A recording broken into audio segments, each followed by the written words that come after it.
Kaya nga ngayon, meron tayong ganitong mga education na ginagawa. By the way, babalik ako dyan sa last Sunday of August. Diba? Tama? Nabitin ako rin. Wala ako sa pecha. Oh, kasi ang punto natin ganito, okay? Kung at any point in your life, mga nakikinig dyan ngayong gabi, ha? Meron kayong naramdaman na pagkapiga? Na ubus ka? Tapos hindi mo lang kung saan mahuhugutin yung lakas, yung inspirasyon. Halos wala ka nang ipapawis dahil wala nang lalabas talaga sa katawan mo. Then that's a great symptom to tell you we can make better decisions. You can make better decisions. And we should start today. Kasi kalusugan yan, ano? Mm-hmm. Kalusugan ng kalooban, ng katawan, ng kaisipan, ng kaluluwa.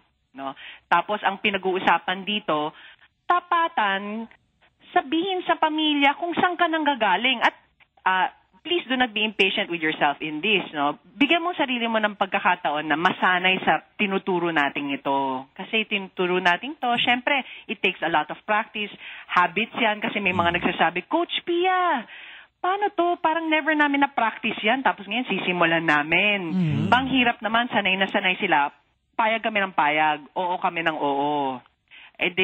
Kaya nga meron tayong coaching sessions, meron tayong education na pinagdadaanan. Yung mga nagkita-kita last 2 weeks ago, meron akong homework na binigay.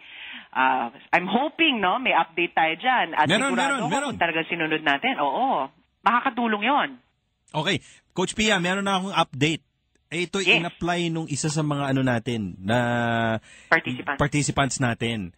Kumbaga, ang ginawa niya, dahil nga sinasabi mo, yung communication is the key sa magandang relasyon. Ang ginawa niya doon is kung ano yung mga nakikita nung anak niya at ng pamilya niya sa Pilipinas, siya ring ni-research niya.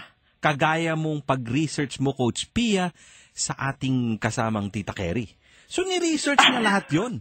Ang ginawa niya ngayon, nung time na yon, nagkatugma na nanonood sila ngayon, Coach Pia.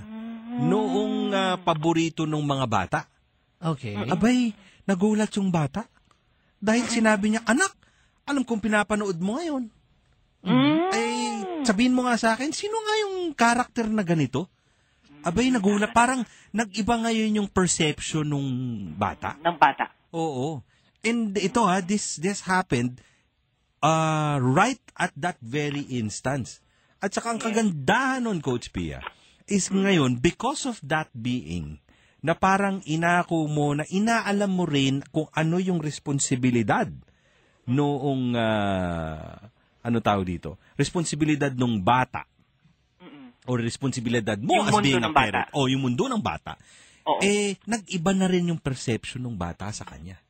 Yeah, the relationship evolved, no? Yes. Talagang nakikita mo, ngayon, pampalakas yan, vitamins. Exactly. Kung dati, ang feeling ng OFW, ay ano ba naman tong anak ko? Opo.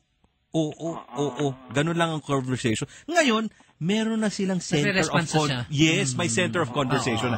Ngayon, yung sinasabi mo nga, Coach Pia, kanina, sabi ni Coach, na i-continue mo yung enhancement na yan.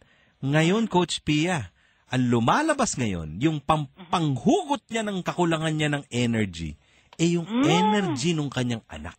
Galing. Ayun na. Yun na! Pareho silang inspired. Yun na, Coach Pia! Exponential nga yan, parang magic, no? Mm-hmm. Kasi itong mga simple tips na binibigay namin, sinasabi ko sa inyo talagang nakakapagbago ng buhay. Maging bukas lang tayo at huwag tayong manghusga kagad, no? Minsan kasi yung exercise nakakaiba no?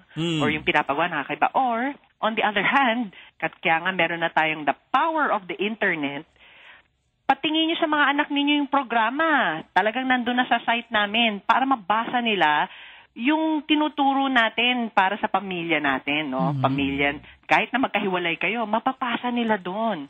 This is a real partnership na alam naming talagang makakapagbago ng buhay pamilya ninyo.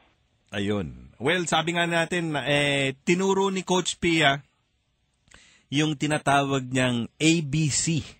Ayan. Yes. Pero nag-umpisa si Coach Pia sa letter B. Yes. Paano nangyari yun? Ha? Ay, si Coach Pia lang nakakaalam nun eh. Kasi nung nag-umpisa ako doon, nakaupo ako. Tumalon? Sabi ko, Hindi kasi. bakit B ba yun? Di ba kasi tayo nag-uumpisa? Ang totoo niyan, nakita ko kasi yung mga tao doon. Sabi ko, sobrang talino nitong mga to. Doon muna tayo sa titik ba. Skip muna yung titik A. Ayun. So you will only find out why it's the letter B and not the letter A if you join the seminar. Ayun. Catch doon. May catch doon. So, ang lamang dito ngayon na coach, yung mga nag-attend, di ba, coach? Iba. Oh. Iba talaga yung empowerment na nararamdaman natin.